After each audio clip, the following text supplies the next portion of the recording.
கிருஷ்ணகிரி மாவட்டம் ஒசூரில் உள்ள சிஷ்யா பள்ளியில் which you book of world records எனப்படும் சாதனை பதிவேடு நிகழ்வு சமீபத்தில் நடைபெற்றது.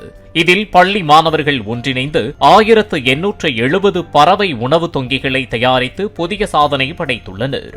இச்சாதனை முயற்சியில் 3 முதல் 9 மற்றும் 11ஆம் வகுப்பு வரை பயிலும் மொத்தம் 860 மாணவர்கள் உற்சாகத்துடன் பங்கேற்றனர். அழிந்து வரும் பறவை இனங்களை பாதுகாக்கவும் சுற்றுச்சூழல் மீது மாணவர்களுக்கு அக்கறை மற்றும் சமூக பொறுப்பை வளர்க்கும் நோக்கத்தோடும் தேசிய பறவைகள் தினமான ஜனவரி 5ஆம் நாள் இந்த முன்னெடுப்பு மேற்கொள்ளப்பட்டது.